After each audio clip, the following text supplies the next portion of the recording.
Welcome in, ladies and gentlemen, to another edition of the After Stangs Show. I'm Billy Embody. Thanks for tuning in with us on the Pony Express, on thePonyExpress.com here in Greenville, North Carolina, for this 31-10 SMU win over the East Carolina Pirates Thursday night. It was on ESPN. I actually rode down in the elevator with Matt Berry and Dan Mullen, who were on the call for ESPN. And look, this is a game that was not necessarily pretty. It was dominated by SMU's defense and what they were able to do to the Pirates tonight.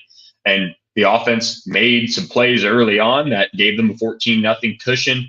They were able to kind of ride that. And then some late scores, both by the defense and the offense, were able to carry SMU to this second AAC win of the season for them. They improved to 4-2 overall.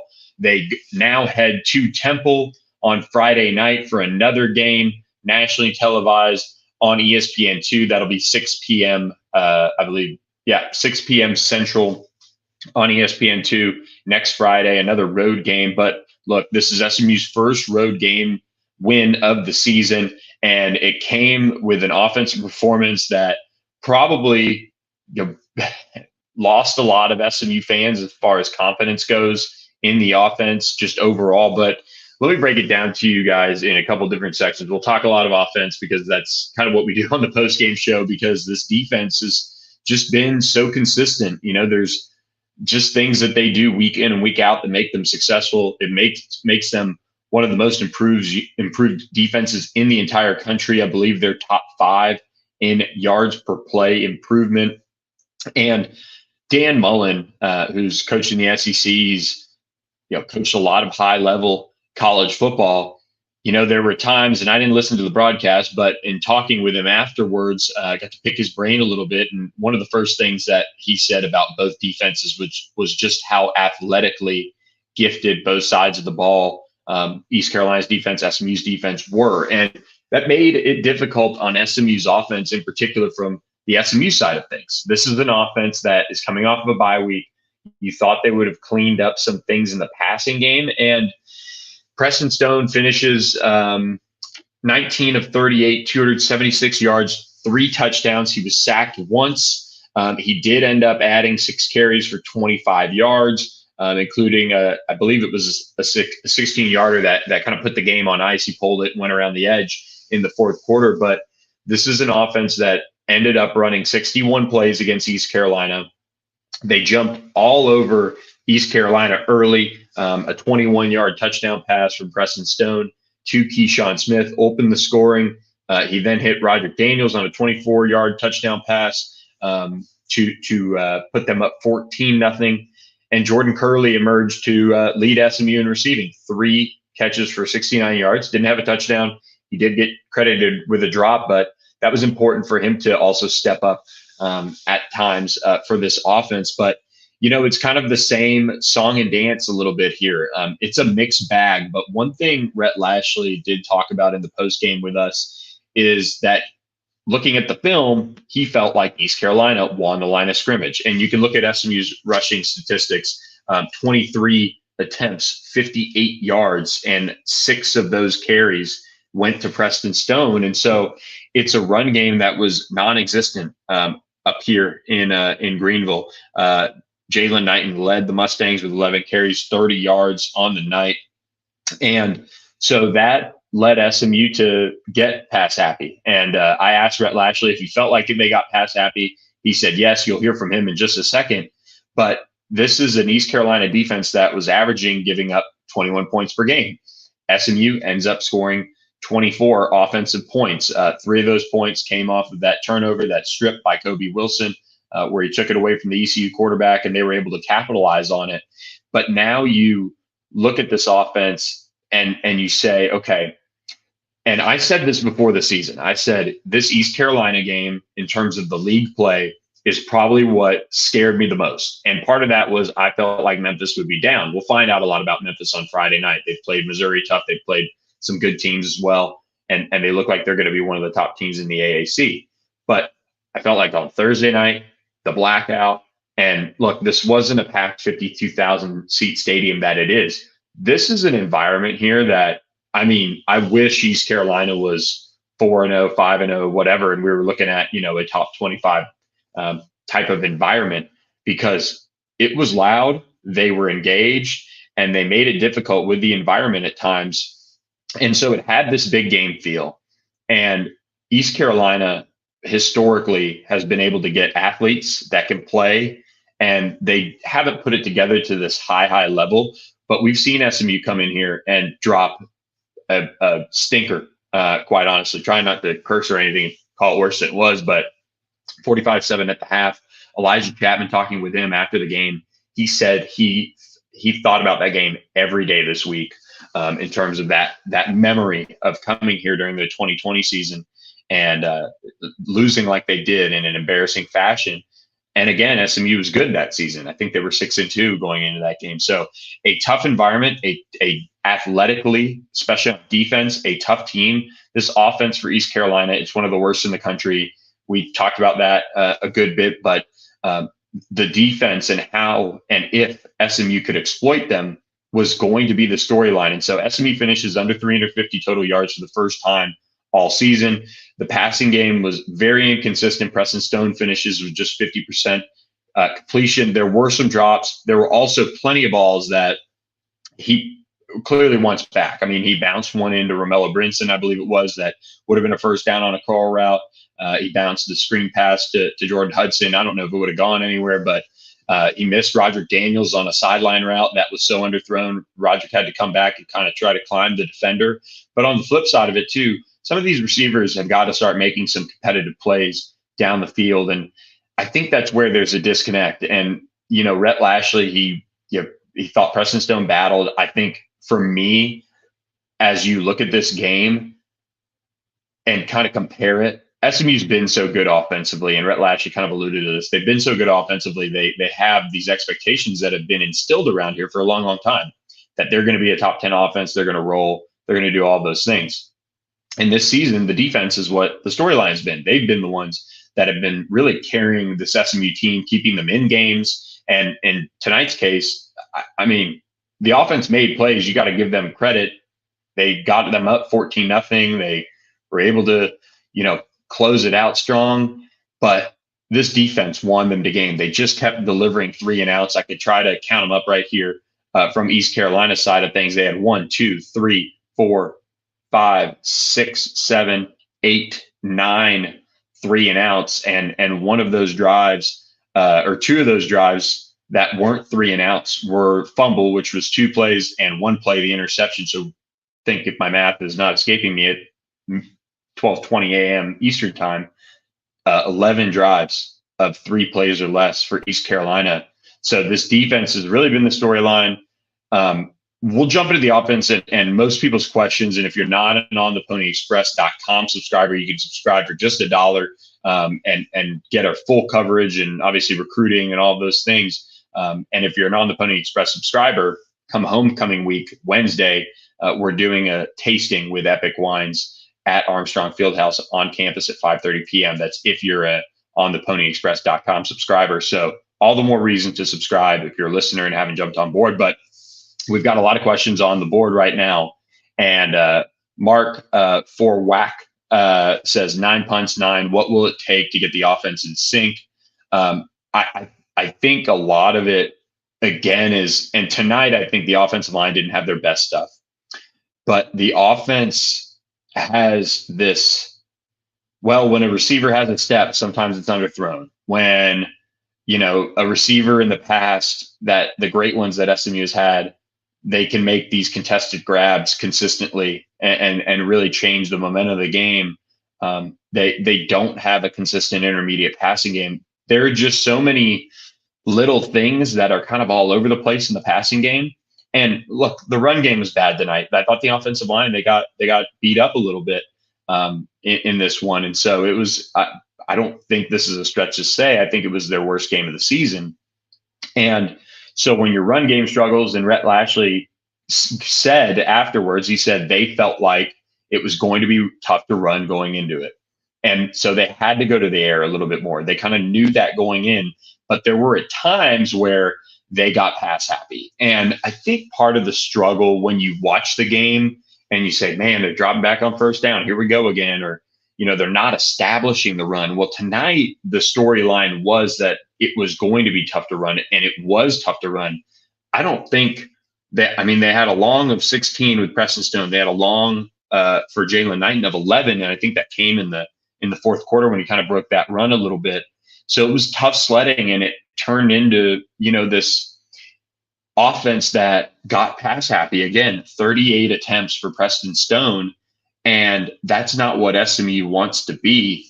They want to be a team that, is pretty balanced.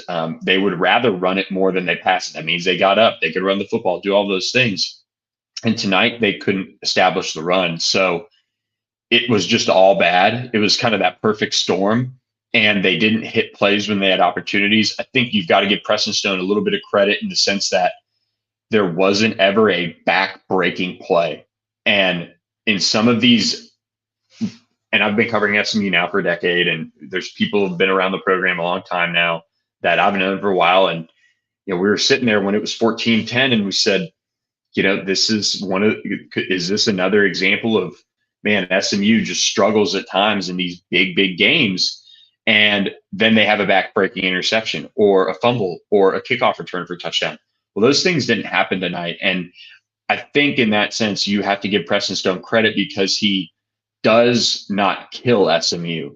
What is hurting right now is outside of the first two touchdown passes of the game, though those were few and far between in the rest of the game. And the second and third quarters were toughest, in particular the third quarter for SMU. They really didn't get anything going. They went 3 and out, 3 straight drives. In that, from the second quarter to the third quarter, they went with 6 3 and outs, and then the other drive was basically a 5 and out with a punt.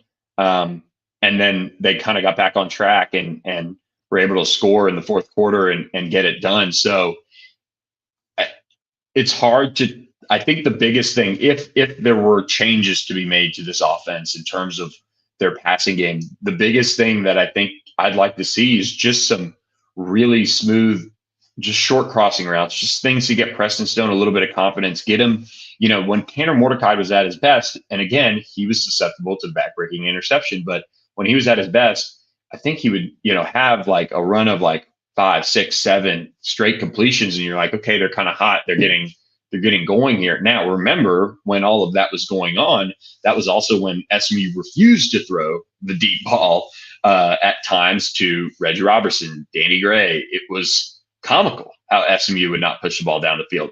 And tonight they come out, and I'll try to pull up Preston's passing chart here, but he chucked it down the field. They did not care at all. And his passing chart, 3 of 9 down deep passes to the left side, 2 of 3 down the middle, and 1 of 7 to the right. So you're looking at 6 of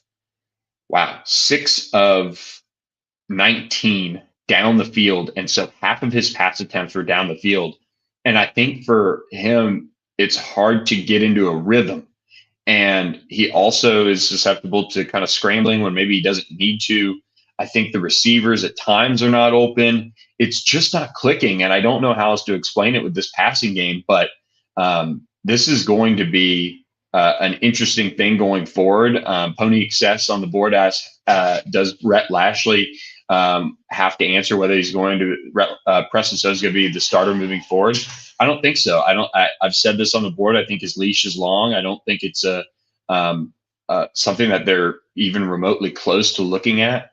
I think it's probably a worthwhile conversation away from like media time, just because I think it's that far off. Like what would be where you would make a change? But the thing is guys, Kevin Jennings, I mean, he throws interceptions in practice. I know he's going with the second team and it's not the same, but there are those things that are out there, and Preston just doesn't do that often. So for him to clean it up, he's had interceptions, I think, in 4 straight games. SMU's played 6 games now. He had that interception against Charlotte late in the first half.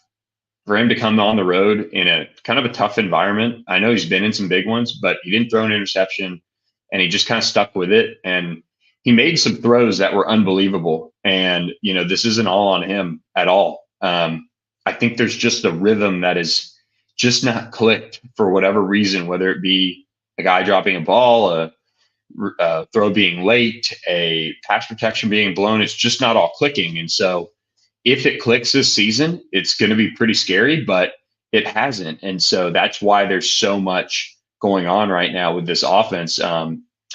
Edwa2 asks, how many go routes did Lashley call? Kind of answered that, but they were pushing the ball down the field. And honestly, I want to see more intermediate. I want to see more short to kind of help them get into a little bit of a routine.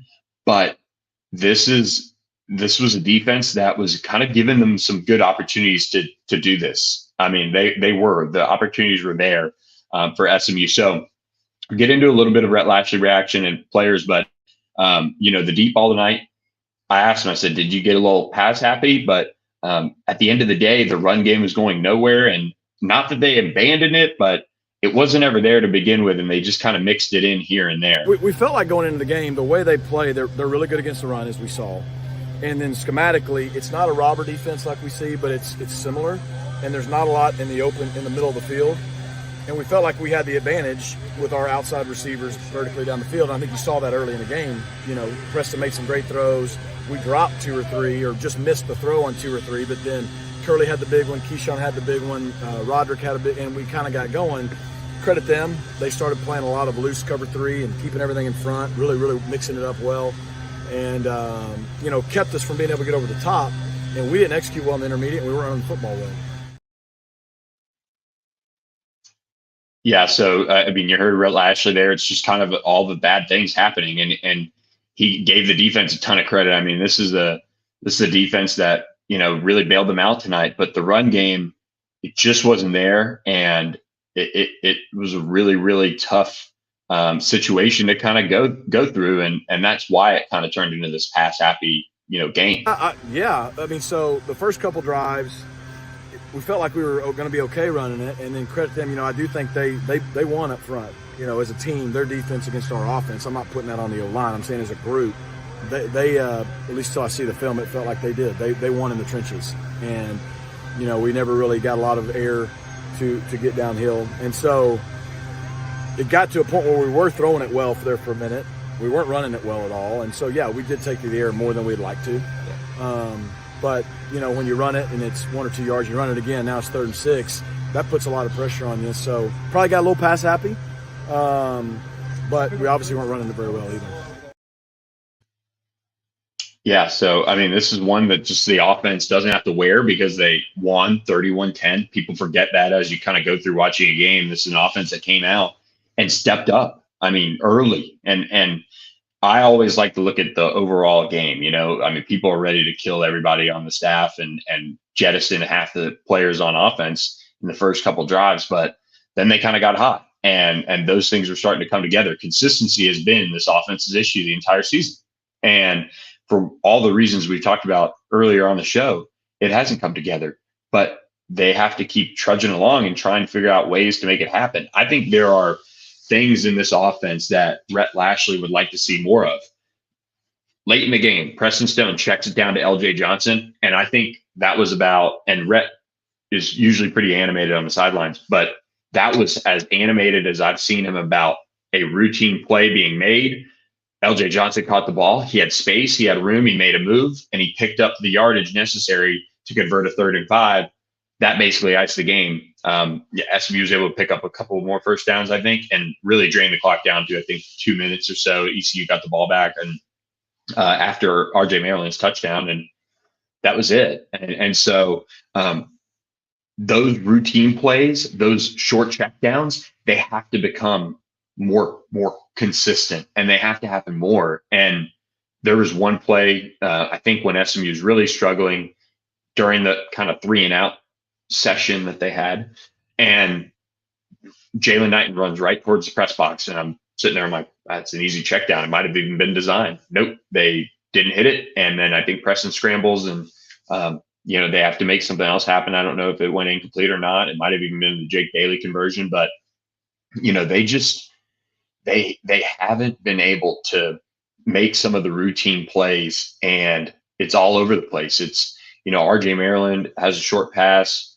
kind of drops it, and it was coming in hot, but he drops it, and then at the same time, then he goes down the field and makes another play, and caps the game with a touchdown on a really, really great effort play too to put the game on ice. So it's just all these things that just aren't consistently happening when they need to be and have happened in the past.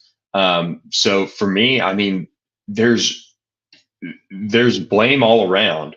I mean, there's throws Preston needs to make. There's protections that need to happen up front. There are, and a bunch of people on the board asked about Tyler Levine. I plan on asking, about Tyler Levine this week and say, what's the deal? He came in, he blocked on a jet sweep.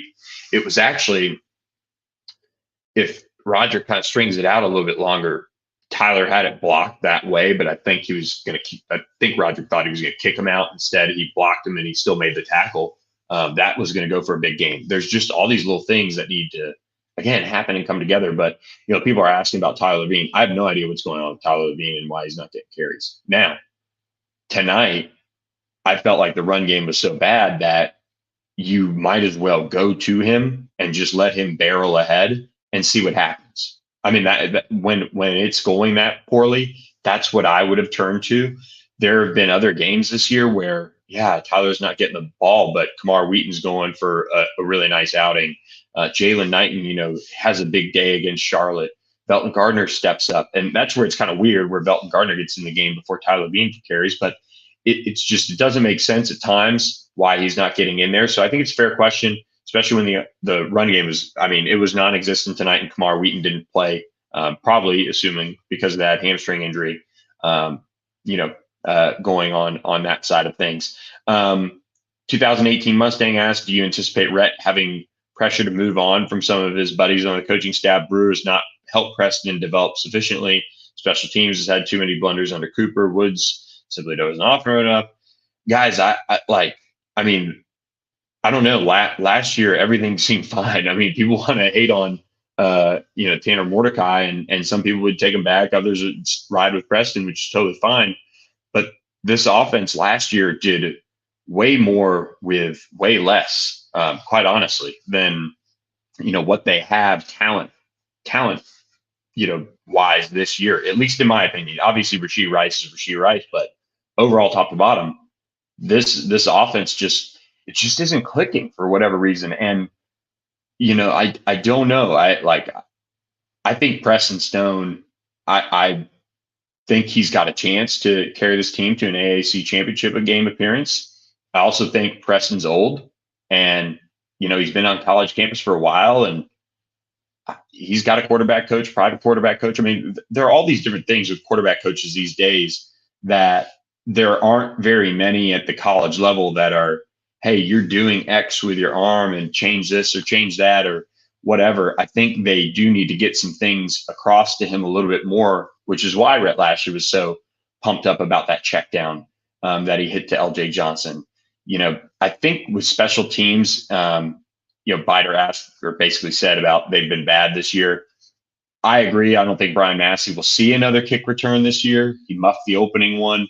And I do think that's something that is kind of lost in the offensive thing. I mean, that was a brutal way to start. You're kind of amped up. You're thinking maybe, all right, they're going to be ready to roll, and they muff a kickoff. That's just like day one stuff that Brian Massey's now done. He's basically screwed up 2 kick returns now. And then they're not blocking some things right. They got to clean that up. But, Ryan Buchevsky, I think they've been able to find something with him. 9 punts tonight and didn't get one blocked after having some blocked earlier this year. ECU got close, but they were able to do some things well on punt. The kick return game has to be looked at. And Colin Rogers, they bring in a specialist to kind of help him a little bit and see what's going on. But for him to bounce back and hit a 50-yarder, that's the highly touted guy SMU thought they were getting when they brought him in. So kudos to him for having the mental fortitude to come back right after missing a routine one pretty badly and step up and hit a 50-yarder. That was pretty good. And when it comes to positives, somebody asked about the positives. I think some of the play of like a Jordan Curley, some of the big play stuff that we saw early is stuff to, um, be positive about, I guess. Dean Rolaski asked about the positives from this game. And guys, SMU won 31-10. I predicted 31-17, and I thought East Carolina would get a late score. They didn't. They actually got held, and they were forced to incompletion. And 21 points in a game like this. Somebody, longtime listener Trey of the program, said, this line has jumped from 9 to 12, 12 and a half. This seems like Vegas knows something. Well, Vegas knew something. The score doesn't indicate how SMU played offensively. And Vegas was on to something for much of the game, but they kept going and they battled. And I mean, you go on the road in a place like this and you win by 21 points. I mean, team stayed at the Holiday Inn Express last night. I mean, no disrespect, but they stay at a solid place normally. It's just, you go to some of these small towns where it's just this cool environment, and it's going on the road. So I think one thing that I was really impressed by is how this team always keeps each other up. Romello Brinson went over to Preston Stone after one of those 3 and outs, and I think it was like third in a row, and he just dapped him up, patted him on the back. The defensive guys are supporting him. Jonathan McGill talked about that after the game and how they're always there for each other, and how him and Preston actually had the conversation before the season. Said, hey, we're going to help you out when you need it. You help us out when we need it. And there's no animosity. And yeah, things didn't go their way against Oklahoma and TCU when that would have been a prime opportunity for the offense to step up. But now you're in league play, and it's a different story. It's a different level of competition. And, they're sticking together, which I'm really impressed by. And this team is a defensive team. They've got a little bit of nasty to them. The offensive line had a step back game tonight, but this defense is setting the tone, and it's really impressive. I do think this is a little bit of a, defining moment specifically for our defense, but also our team, because, when you get to put in a position where it's 14-10, and, Brad told me, I think we had 3 straight drives on offense where we basically went 3 and out with 0 yards. And the pressure's all on them to just keep hold and serve, and they do it. That's not going to work every week. Offense is going to have to do that at times for them, but really, really proud of just how they played for 4 straight quarters. And Jonathan McGill, he said SMU is just only kind of beginning to scratch the surface on what they can do defensively as well. We're in a really good direction. Kind of after the bye week, we had a chance to, kind of self-scout ourselves, know that we played well, but, we also had, opportunities that we can play a lot better. We played, good today, had opportunities we could play a lot better, too, as a defense. So that's one thing that's, kind of really fun and really good about it, that we're performing right now, but we understand that we still have more room to grow, and so kind of just we feel like we're heading in the right direction, and so we just have other games and stuff like that where we can hopefully keep improving. I'll leave you guys with this. Largest margin of victory for an SMU team on the road since North Texas, September 3rd, 2022, so last year, 48-10. That was Rhett Latchley's first game as head coach. And then largest margin in a road AAC win since 47-23 at Temple in 2020. So there are some things going in the right direction here and there. Whenever you can go on the road and do this, it just goes to show SMU's not been good at it. So to come out, no matter how it looks, and get a win of this margin, even though East Carolina is down, I think, like we said on the podcast this week, they have the athletes to be good. Their offense, and this is something that all their beat reporters are their beat reporters are calling the plays in the media room before they're coming. They go, Rajay Harris, rush middle, 2 yards. Before the play is snapped, pass sideline, incomplete. It's pretty comical sitting in there. So they've got some things they've got to work out offensively, but to come in and have this margin of victory, it shouldn't be lost when you look at this game. Okay, we know that watching SMU this year has been an adventure on offense. It has, but they didn't have a back-breaking turnover. They didn't do things that really could have cost them the game. They did some things that they just didn't execute throughout the game, but they made plays. The defense stepped up, and ultimately, all the goals for SMU, because they got a road win like this, Elijah Chapman probably said it best. It's very important because it's hard to get a win on the road, especially by 21. That's very hard, and you don't see too many teams doing that often. So it was very important. It could possibly set up our season for a championship, and that's ultimately what we want.